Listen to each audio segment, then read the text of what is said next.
Welcome back. This video I'm going to finish off this lab static routing, the end-to-end static routes here from the Sophos XG to the UTM all the way on the other side. So essentially on both these devices, well, let me step back. In the last video I set up the interfaces on all three of these devices and their static routes so that we could test between point to point, sending pings from say site B all the way to site A's core. So let me show you that that's has not changed. So if we site B's core interface over here is the 1100.2, and I can hit that here. I'm on site B router and I can hit it. So let's jump on the UTM. What we'll have to do, we'll have to add two routes, right?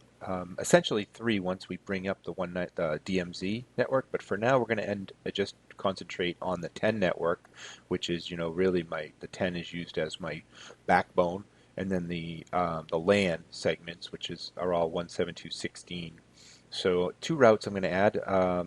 Let's jump in here. We'll go in the UTM first, and I've already added the 172.16.00.16 via site B's gateway. 10.11.2.2, right? So if we look at the GNS3, site B's router is 10.11.2.2. So all these routers here have all the other routing information, so I just need to send the whole 172 network over to 2.2. So I'm going to use the clone button, trash can the object here, create a new object, and we'll call this the backbone, right? And it's 10.0.0.0, and it's a /8 network. That'll allow us to grow this without having to by doing a route summary. So sending the whole /8 network over to the site B router. Save that, turn that route on. Now let's go over to the XG, do the same.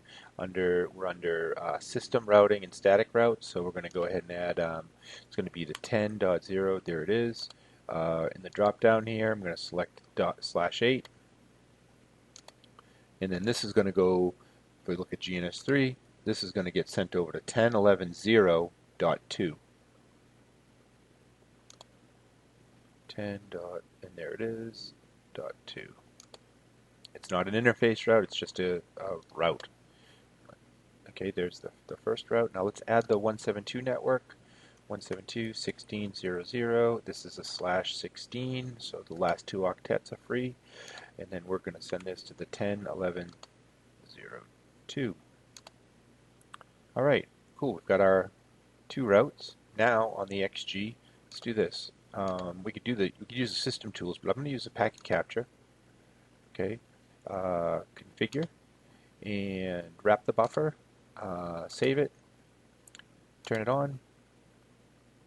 So there's my 444 traffic. Now let's go over to the UTM under its support, tools, and let's ping the XG 10.11.0.1. So from here across the network to here. And then we'll jump on the XG. There's a bunch of 444 traffic.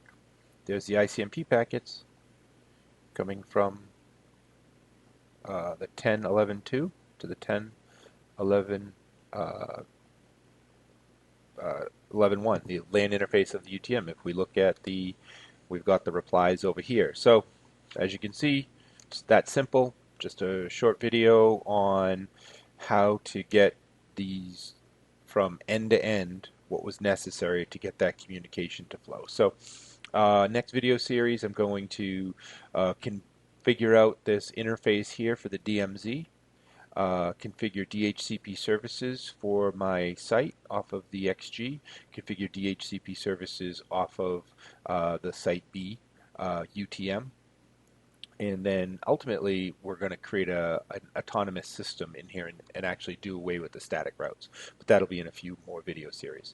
Thanks a lot for watching.